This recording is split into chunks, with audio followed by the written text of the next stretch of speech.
The experts say that Indiana football shouldn't be worried about the road game at Maryland this weekend, but there's a couple of signs that might say otherwise.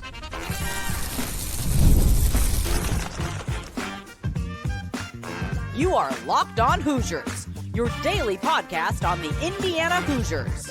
Part of the Locked On Podcast Network, your team every day. Welcome, and it is the Locked On Hoosiers podcast. I'm your man, JACOB GOINS. I appreciate you being here, making this your first listen or your first watch every single day. We are part of the Locked On Podcast Network, which is your team every day. Today's episode of Locked On Hoosiers is brought to you by Mazda.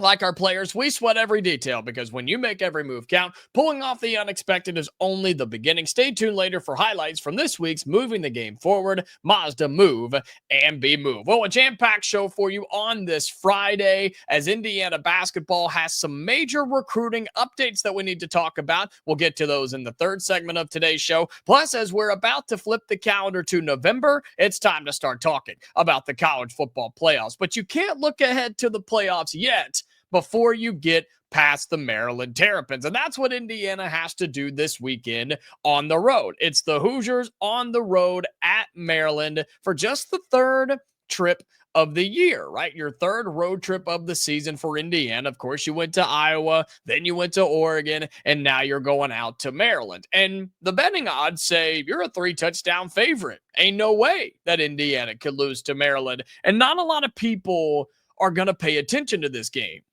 unless it's a game in the third quarter or that notification comes to your phone of, are the Hoosiers in trouble? Tune in now as Indiana tries to escape Maryland, right?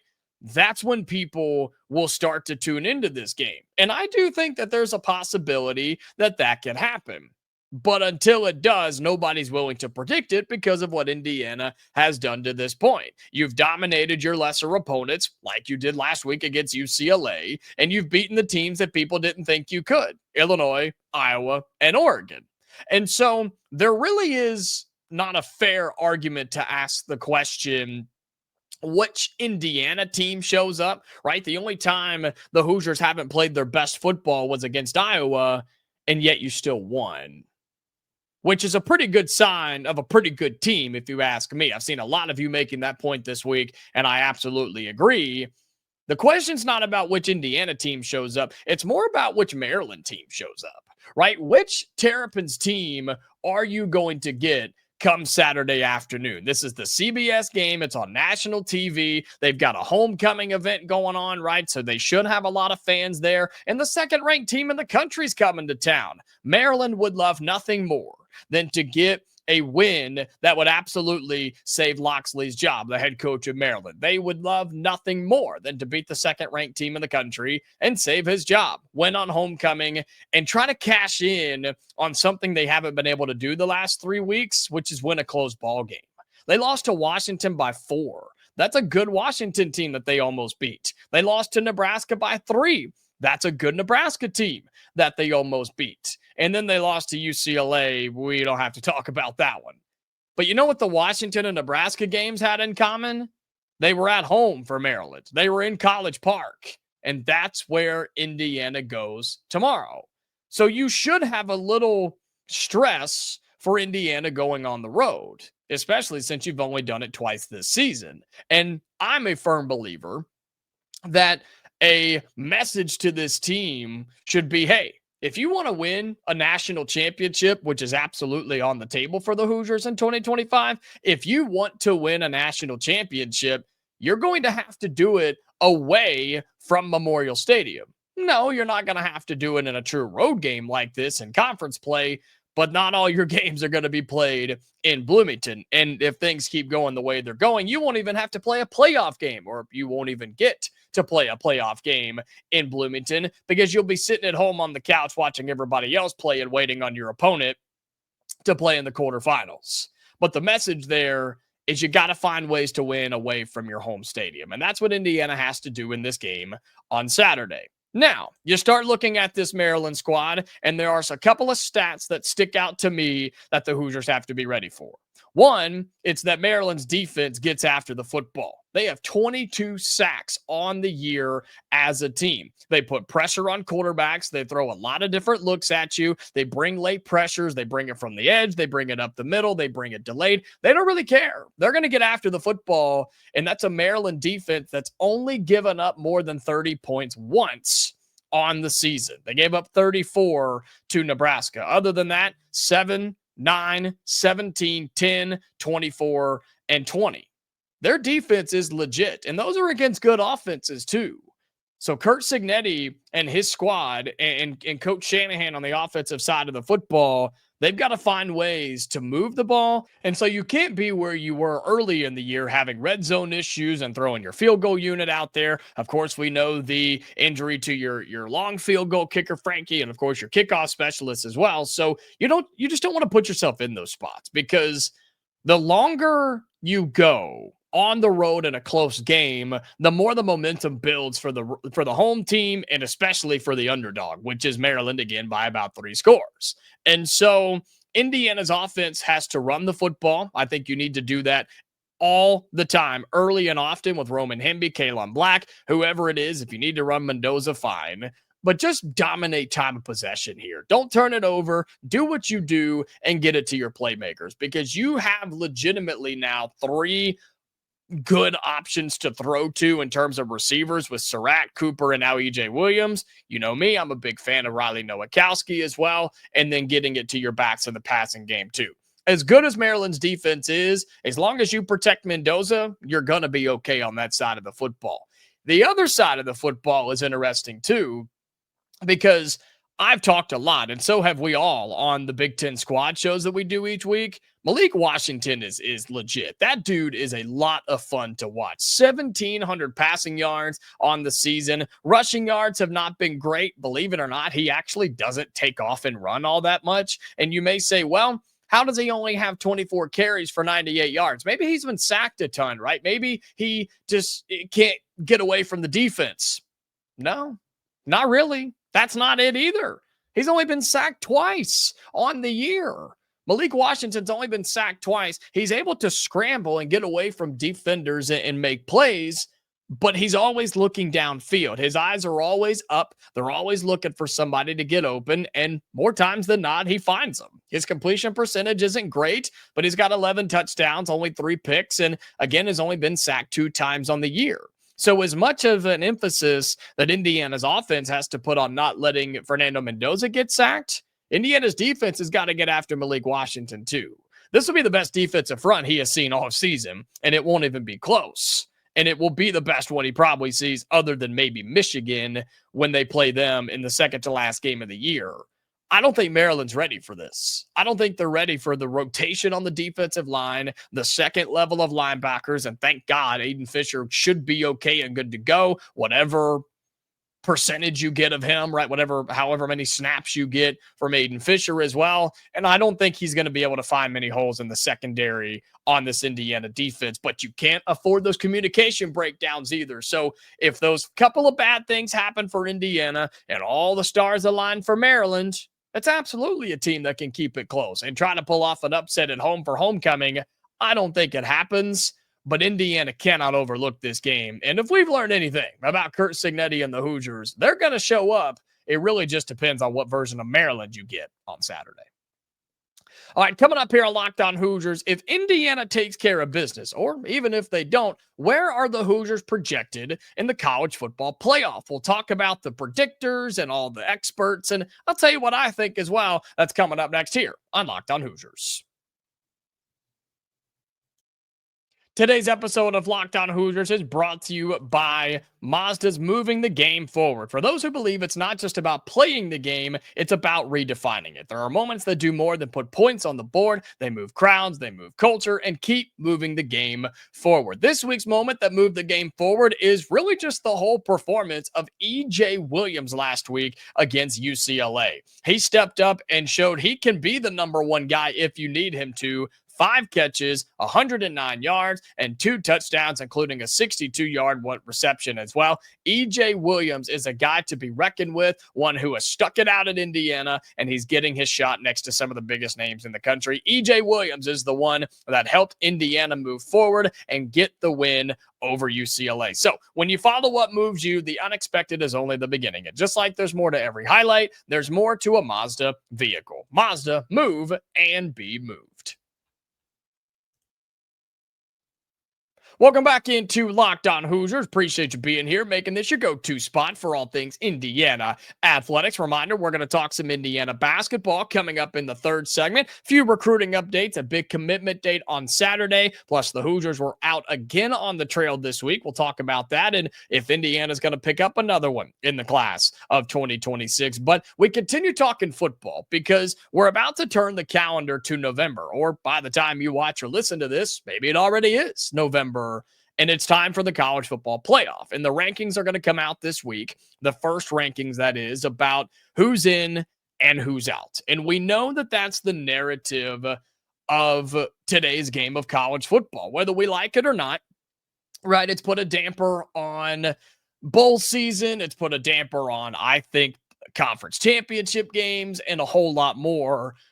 But at this point, we can confidently say that your Indiana Hoosiers are in the college football playoff, which is wild to say going into the month of November, but that's what happens when you win all your big games and you do what you're supposed to do. Can the Hoosiers avoid a slip up, right? Can they avoid a slip, or can they afford a slip up tomorrow against Maryland? Yeah, I think you probably can. Can you afford a slip up against Penn State? Yeah, I think you probably can. You lose a home game to Wisconsin or that game to Purdue, then you start to have a little bit more conversations. But I think any sort of loss, you're probably okay. And we're going to take a look and kind of dive into ESPN's matchup predictor in just a second, or I guess their playoff predictor. But most of the experts, right, whether it's ESPN or us here at Locked On or any of these people, everybody's got the Hoosiers in because everybody expects Indiana to win out, which you would think would get you the number 2 seed in the playoff. I still have concerns with the Big Ten championship game if it is, in fact, the number 1 team in the country, the Ohio State Buckeyes, and the second-ranked team in the country, your Indiana Hoosiers. I'm still curious on if the playoff committee is able to look past that, if they're able to look over that. I know now they're supposed to, right? They're not supposed to punish you for losses, but I don't believe it because it's a bunch of dudes and women who sit in a closed room together and have no repercussions for their decisions. So I'm not overly confident. And sorry if I don't trust a group of people who have gotten it wrong just about every single year. Sorry that I don't have full faith in you, and most college football fans don't either. That's a story for a different day. But let's just say that things play out the way they're supposed to, and Indiana wins out, and we'll say they lose the Big Ten championship game. You're a lock to make the college football playoff, and you're most likely going to have a first-round bye. That's what ESPN's all-state playoff predictor says. Okay, I went through and played their little interactive stuff. Had you beat Maryland, had you beat Indiana, had you beat Wisconsin, and also beat Purdue, I said no, they do not win the conference championship game, just taking betting odds there for a moment. 99% chance to make the playoff, 88% chance to have a first-round bye, which means you don't play the first round, you don't host a game, but you sit at home and wait for your opponent in a neutral site. That's a pretty good spot to be. Even if you don't win the Big Ten title, they're saying you're going to be the 2 seed most likely anyway. And I think that's what should happen. I absolutely think that's what should happen. Now, the question becomes, all right, who are your matchups? Who are your opponents? Who are the possibilities that you could play? And based off of everything I can see at the current rankings and the rest of the games and trying to project what's supposed to happen, you're going to be matched up with a team from the SEC is what it looks like to me. It could be a Georgia. It could be a Bama. It could be Ole Miss. I mean, if Vanderbilt still stays hot, I mean, there's a lot of different possibilities there. Could you catch that team out of the ACC?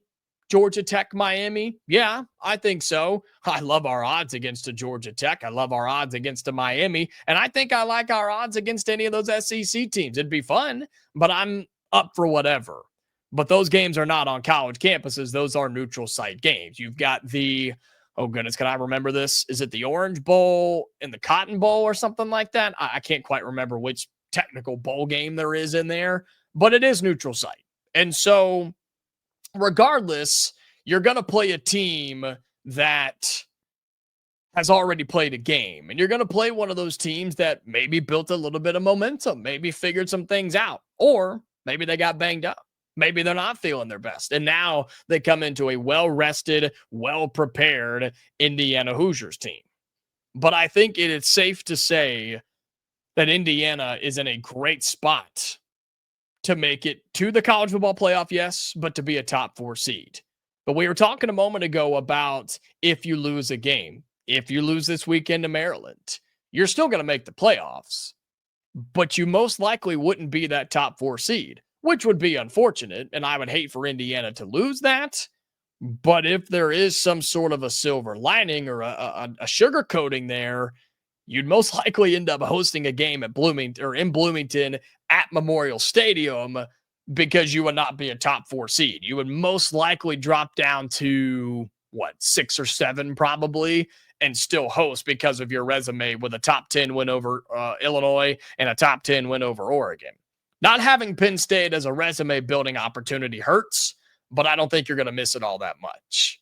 So the Hoosiers are in a great spot. The Big Ten's in a great spot because of Ohio State, Indiana, and Oregon. My concern for our conference is I don't think we get a 4th team in. I really don't. I don't think the Big Ten sneaks in a 4th team because of what the SEC's up to. And if the Big 12 continues to see BYU be good, Cincinnati's on a tear, Texas Tech has got to be in there somewhere. Like, there's a lot of teams in the Big 12 that can make some noise. ACC is so horrifically bad. I can't believe we're buying into that, but it is what it is. Miami and Georgia Tech are bad. Okay, they're bad teams, but they'll get in because of whatever. And then you've got the G5 team that has to get in, and there's still some debate on who that could be, South Florida or whatever, or Memphis, right? Those are options too. There's just not enough spots to go around. Not for the Big Ten to have a wishy-washy 4th team. Is it Illinois? Is it Michigan? Is it Washington? Is it USC, right? Any of those teams could still do something about it. I just don't have confidence in them to do so. So that's not really our issue in terms of being Indiana fans, but just looking at it from the conference perspective, I don't have confidence in us getting 4 teams in, but I've been very vocal about this next point. I'm still picking our conference to win it all. I'm still picking the Big Ten to win the national championship. And you just got to get there and prove that you're the better teams. But for Indiana, man, you really are in a good spot. And it shows how important those games were early on. It shows how important that game against Illinois was. It obviously shows how important a win against Oregon on the road was. The respect you have gained across the board now in college football is remarkable. And I'm curious to see and to hear what the playoff committee has to say when their first rankings come out. I assume Indiana will be the 2nd-ranked team in the country as long as you win this weekend.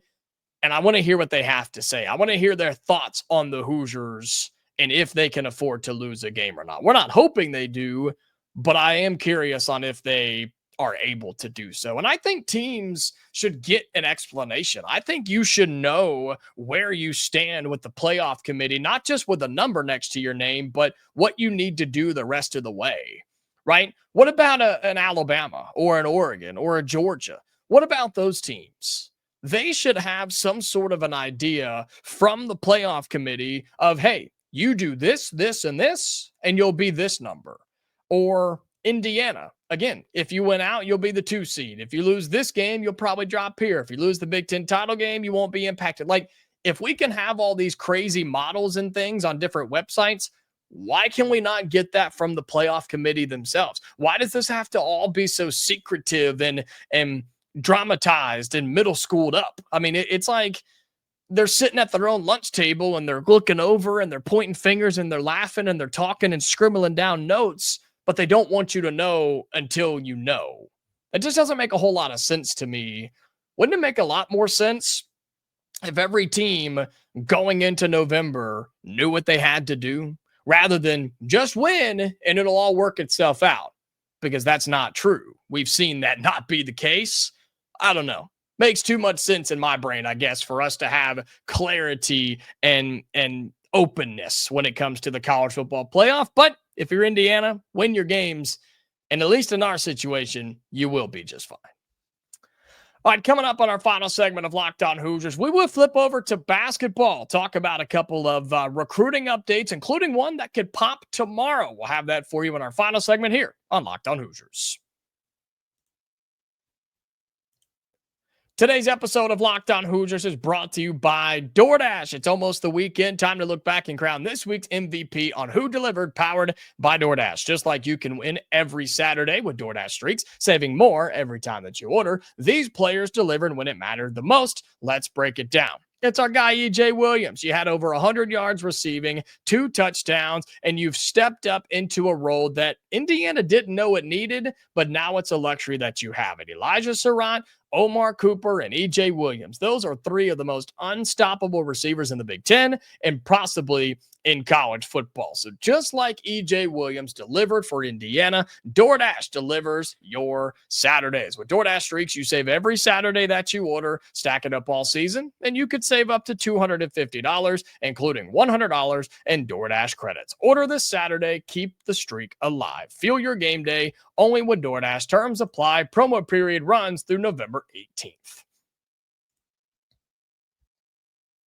Today's episode of Locked On Hoosiers is brought to you by FanDuel. The NBA is back, and there's no better place to get in on the action than FanDuel, the official sports betting partner of the NBA. Even if you missed the start of the game or you want to ride the hot hand, FanDuel has live bets on everything from who will score next to fourth quarter comebacks. Plus, you can even combine your live bets into a same game parlay for a shot at a bigger payout. So maybe you want to hop on Steph Curry to knock down the next 3. You can do that. If you want to go with the Kings to make a late push or something, I don't know. Maybe you want to be crazy and you want to jump on the OKC Thunder to lose. I don't know. Whatever you want to do, you can do that right now and combine them all together with FanDuel. It keeps every game exciting, especially when your team's making their late push. Right now, FanDuel is giving new customers $300 in bonus bets when your first $5 bet wins. So head to FanDuel.com to sign up and play your game with FanDuel, the official sports betting partner of the NBA. All right, final segment here on Locked On Hoosiers. Again, thank you so much for being here and truly making this your go-to spot for all things Indiana athletics. Make sure that you subscribe to our YouTube channel if you have not already. You can do that just a tap of a button, tap of your thumb. Drop your thoughts down in the YouTube comments and follow us on those podcasting audio platforms as well so you never miss a new episode of Locked On Hoosiers. All right, so our final segment, we're talking a little basketball here today because tomorrow's a big deal for Indiana basketball. Also, the next couple of weeks are a big deal for Indiana basketball as I pull some of my notes together here because the Hoosiers are still trying to find that big name, big numbered recruit, right? You're looking at the 2026 class. Some people are fine with it. Other fans are upset, and I totally understand. I get where you're coming from. You're frustrated. You feel like it's the same thing over and over and over again, especially when you start missing out on guys like Teron Rippey or Latrell Almond or Anthony Thompson. Those hurt. All right, those are painful to watch. But the good news is, I know we're coming down the home stretch, and we told you October had the chance to be a big month and into November. And up to this point, I've been wrong. I've been wrong up to this point. For some things, just straight up wrong. Other things, some scenarios and situations that didn't play out the way I thought they would. And look, when you come in last minute and double your offer, there's nothing I can do. I can't predict that. And neither can you, neither can anybody in the business, right? But that's the direction we're going, and that's the landscape that we're in. And you have to find a way to overcome those things. So the bad news is, no, Indiana still does not have that big name in the class as of this point. You do have one in there in your class of 2026 with Prince Alexander Moody, but you're looking for another one. And you could get one as early as tomorrow with VAUGHN KARVALA. Remember that name? He's a guy that has popped up on Indiana's radar pretty quickly over the last couple of weeks. He has made a visit to Indiana. The Hoosiers have seen him. He's talked a lot about Indiana. He's 6'6", 180 pounds, is the small forward, ranked 47th in the country, according to 247, and he makes his official decision tomorrow. And I feel good about this one. Have I felt good in the past? Yeah. And my track record is not so great. And you can track that if you want to, but I probably wouldn't. But this one just feels different, right? This is one where it was down to Xavier and Syracuse and different schools like that. And then all of a sudden he decided that they weren't a possibility anymore and he wanted to open this thing up. Well, Indiana jumped on him. The kid from Arizona, Indiana said, yeah, we feel like you could do something for us moving forward in the class of 2026 and beyond. And they jumped in on this kid. Alabama was in there. California is as well. I just think Indiana's done all the right things. And it hasn't taken very long. It's only been a few weeks.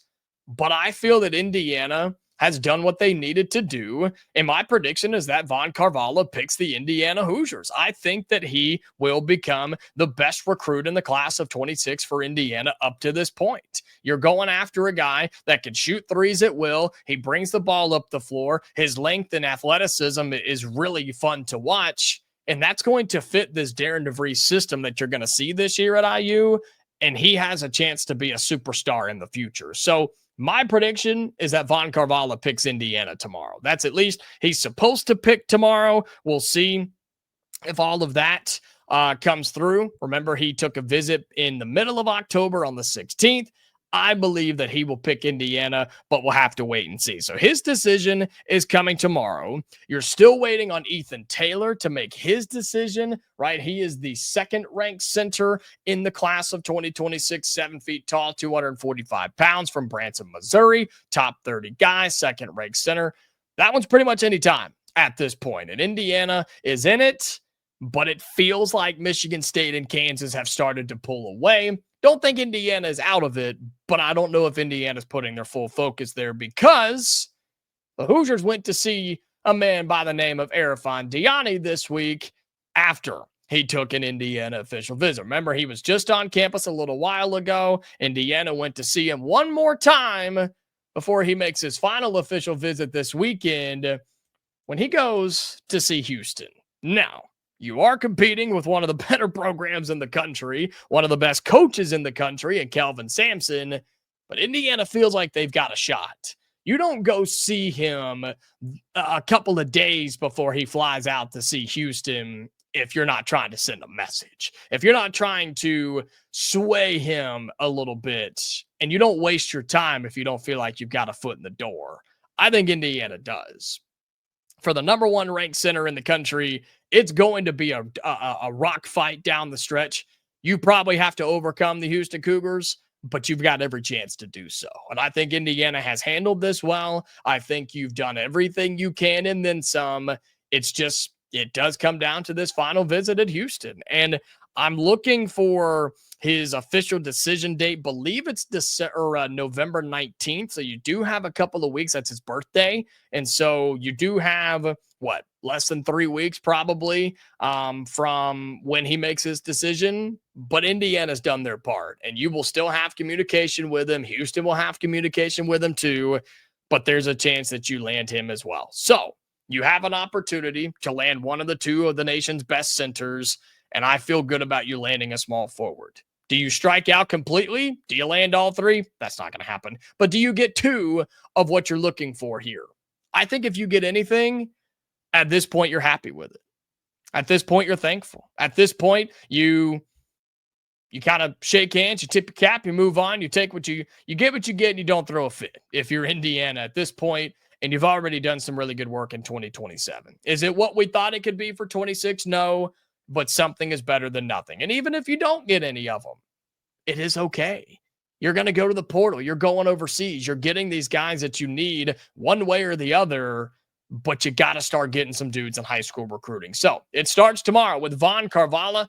He will commit to hopefully Indiana, but regardless, we will talk about it. Plus, we'll talk about Ethan Taylor, ARAFAN DIANE, all these guys, Marcus Johnson too. I know there's been some chatter there, the Ohio State decommit. More on that later next week as well. And of course, tomorrow we're going to be talking Indiana and Maryland. We are back for live shows this week, okay? We are back doing a live show this Saturday. Apologies for not having one last weekend, but we're back this Saturday tomorrow for Indiana and Maryland, okay? Thank you so much for being here. We're having a ton of fun. October has been incredible. So thank you so much for making Locked On Hoosiers one of the best shows on the internet, in my humble opinion. Okay, we are back tomorrow for a live show, okay, for Indiana and Maryland. If there's good news for football or for basketball, we'll talk that too. But until then, Hoosier fans, stay safe, and we'll talk to you later.